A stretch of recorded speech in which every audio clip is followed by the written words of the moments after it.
Hello, everyone. Welcome to another episode of Dark Rhino Security Confidential. This is your host, Manoj Tandon. Today, I am joined by Shea.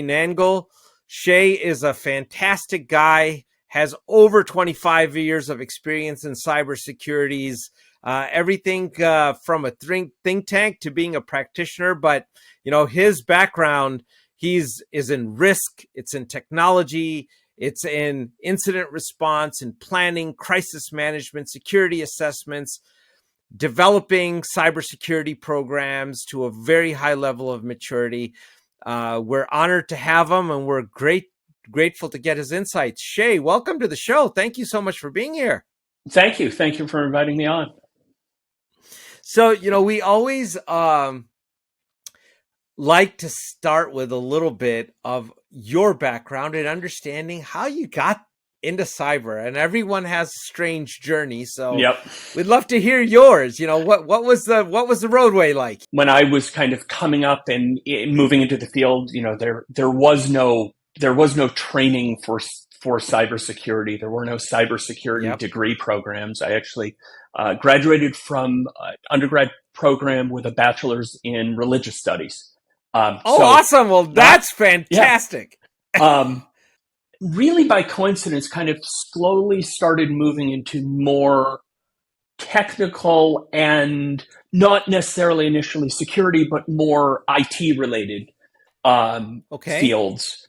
Was living in a town where a fairly large research university was. And, if you've ever spent time in those sorts of towns, often your choice for employment is with the university. And, there's maybe one or two other companies.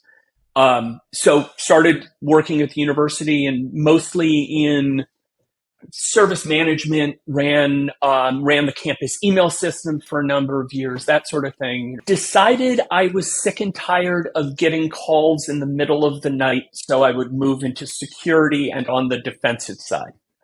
Now, I recognize, hindsight being 2020, that is an absurd thought to have. In my defense of having that thought, the position I was moving into was relatively non-technical and more, it was a policy development position, really. So I did think, who's gonna page me at 2 a.m. to say we need a new policy written, or can you weigh in on this federal compliance mandate or something like that. Ironically enough, for having that thought process, the first week in that position, I was taking part of that Friday off, and at about 2:00 that afternoon, on my way out of town on vacation, someone called with an emergency policy question. So,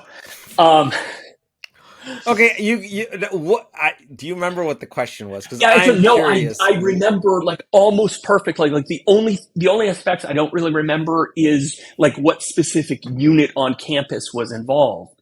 But it was a researcher that was applying for a federal grant, and it was everything had been left to the last minute, and so they had to get the rest of the grant paperwork in that day or by the next Monday, or, within, 72 hours or something. And the grant required a certain degree of FISMA compliance. And they wanted us to weigh in on, in this specific research lab or whatever it was, they couldn't call you later in the day or no. So yeah, that was my introduction to, no longer being tied to a pager. And then moved over to Echelon Risk and Cyber, where I am now, and I'm the Director of Advisory Services at Echelon currently. Wow, that's, it's so interesting that we've had people from such diverse backgrounds, and I definitely, you're a very diverse background. I gotta say that, Shea. That's, you're the first person from religious studies that transferred to cyber, but we had a nurse that transferred to cyber. She was on as well. Yeah, and I think it's also, it's, representative, and, the person that moved into it from nursing, as you referenced, is another kind of perfect example of this. I think there is there is certainly great value to be had in terms of specific training and education in cybersecurity, but we need people with diverse backgrounds. That only makes us as a field and as a community stronger if we can, if we can really maintain that. Well, the thing is, I agree with you completely. And cyber is very much, unfortunately, oftentimes when you talk to the layperson, it's looked at as a technology problem. Mm-hmm. And it's very much a business problem. And it's a Yeah. people problem. And having that diversity of background, I don't think you can have enough diversity of background to address a people problem. Yeah. People are probably one of the biggest cyber assets on the planet, and oftentimes, unfortunately, they are one of the biggest neglected assets a company has, and getting people with a different background set might help organizations become more secure by incorporating their employee pools more into the processes. Yeah. So what does your work at Echelon Risk entail? What do you guys do there? A little of everything. I mean, looking kind of at the company as a whole, we have a number of kind of groups within the company. Do a good deal of offensive security work. Okay. We also have a group that focuses on defensive security and defensive engineering.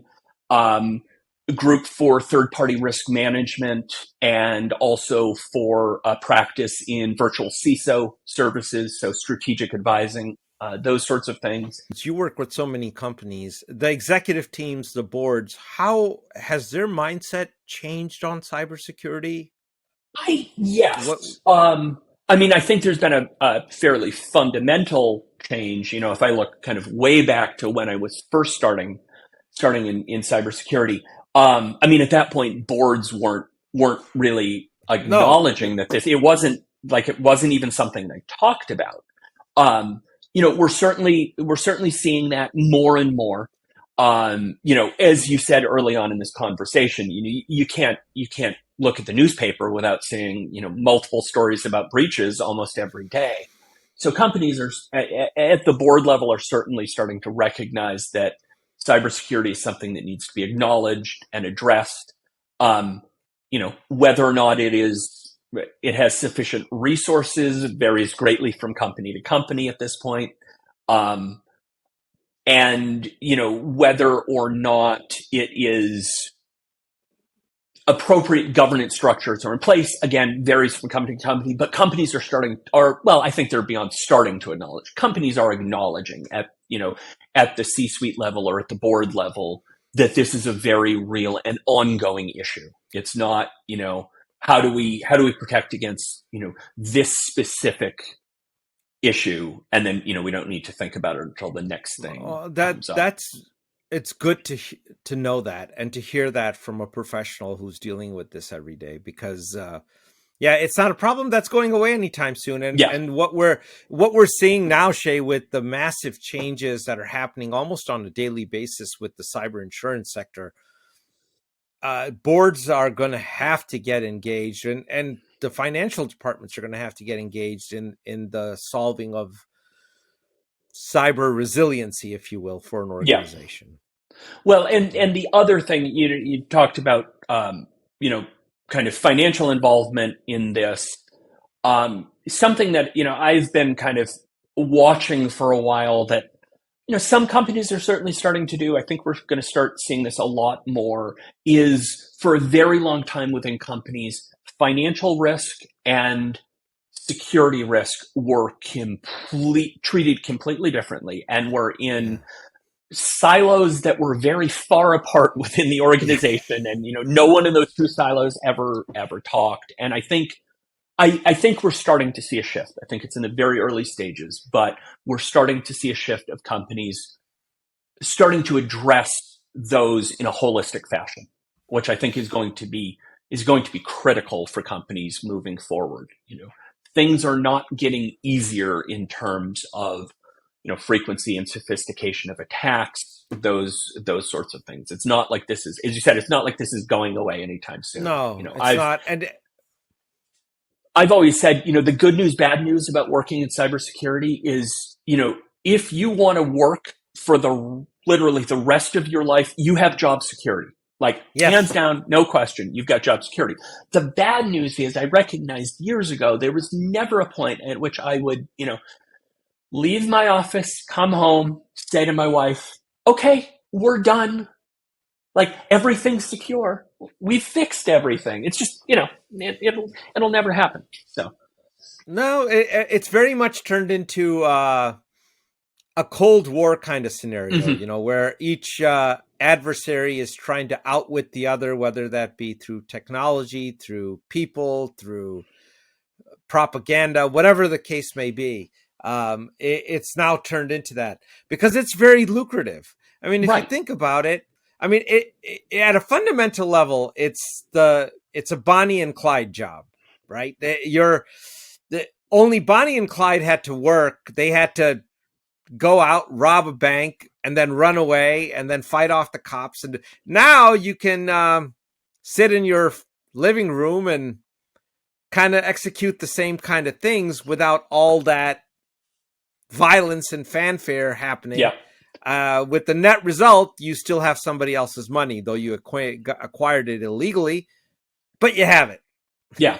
And, and I had a conversation with a coworker about this kind of the evolution of cybercrime earlier this week, actually. And, that it's turned into obviously a very big and lucrative business, but also a very real business. We're seeing cybercrime organizations that are set up literally like businesses, and they have affiliate programs, and they have, some degree of marketing plan and, defined roles in kind of the life cycle of the attack from very early stages to, laundering money and kind of everything in between.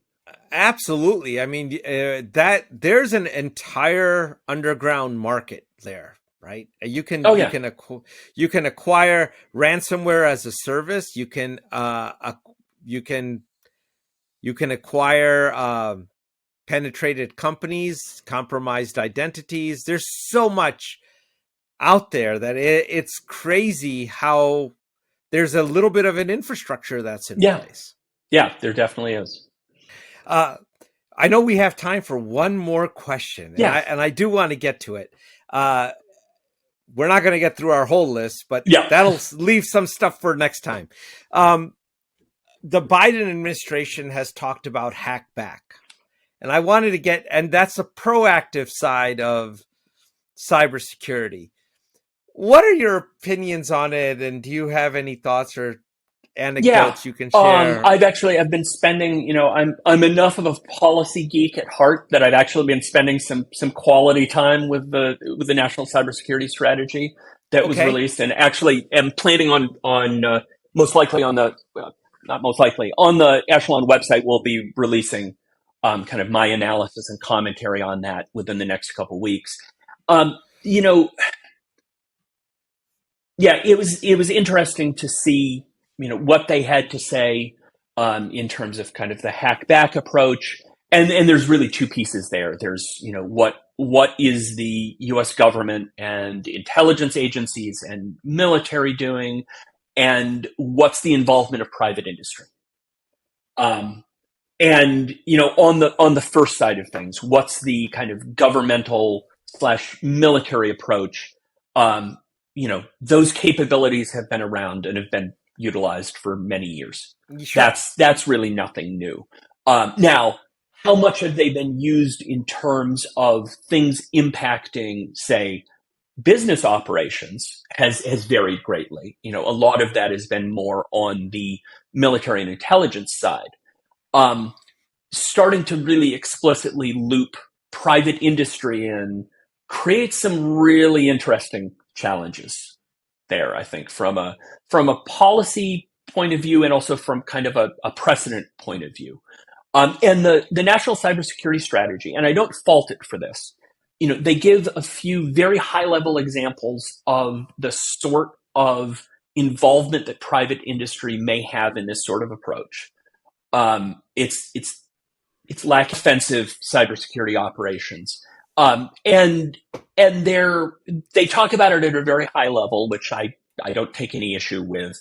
But I think it raises a lot of points for whether or not it is appropriate for private industry to be involved. And as I said, they're referencing this at a high level. There are a number of different ways that private industry can be involved, from more of a information gathering and reporting point of view, information sharing agreements with law enforcement agencies, that sort of thing. Right. We're seeing these sorts of attacks coming in. Here's where they appear to be originating from, those sorts of things that may feed into offensive operations.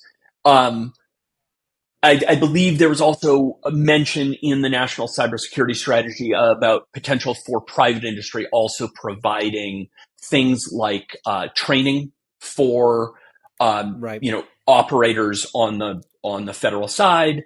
I get a little nervous when I think about this in the context that I think if you're reading the National Cybersecurity Strategy and kind of looking at what are the potential implications of this, I think one natural conclusion, although it's not explicitly called for in the National Cybersecurity Strategy, is private industry directly performing offensive cybersecurity operations against adversaries. That there's a lot of implications that if we were to start doing that are going to come into play. Yeah.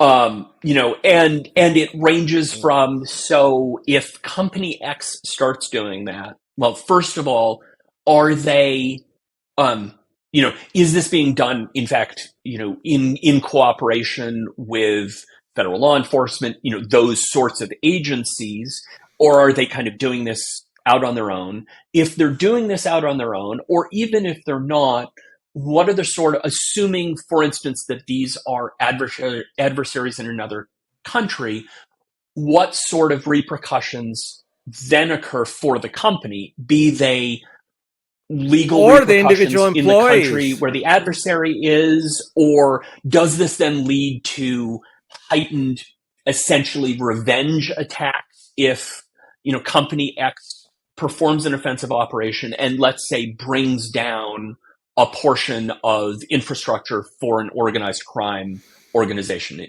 in whether it's domestic or foreign, it doesn't really matter. Does that then mean that that company is going to be targeted more? We could probably talk for an hour about just the implications. You know what? We're going to have to. I think we're going to have you back to have a discussion on that topic. I'd love to, because it's a deep one, and you're right. I mean, and to me, fundamentally, attribution. How does an individual organization actually get to real attribution? That's a rabbit hole in itself. But and we're at the hour here. Yeah. Attribution was exactly the next thing I was going to say. So you've provided an excellent segue for the next conversation we have. It's perfect. That's fantastic. I look forward to that, Shea. But I do want to give you the floor for a minute. Yeah. Anything you want to plug? Anything you want to make us aware of? And I do. So I have a couple of speaking engagements coming up, but those are private, so there's not really much point in me plugging them. I have submissions in or queued up for a number of conferences this summer. Hopefully, we'll be ideally next time we talk. I'd love to have some of those to plug. Fantastic. I will, however, and this ties back into a conversation that you and I were having closer to the beginning. I'm actually going to put in a plug for a presentation that one of my coworkers is giving, who was a previous guest on the show. Sure, please. Amy Jo Fisher will be presenting at the 2023 Central Ohio InfoSec Summit, which is in, I believe it's April 20th that starts. Don't have a specific date yet, and she'll be presenting specifically on strategies for avoiding check the box compliance. So Okay. should be. I had an Fantastic. opportunity to see an early version of that presentation, and I think it's going to be a really, really valuable presentation, and highly encourage people to attend if they can. Fantastic. Well, we'll also, if you can send us the links, we can put them in the show notes Terrific. as well when we Will push do. it out. Okay. That's fantastic. Great. Well, Shea, it's been a pleasure. Thank you so much thank you. for being here. Yeah. I look forward to seeing you again. Yeah, definitely. Would love to be on again. Take care. Thanks a lot.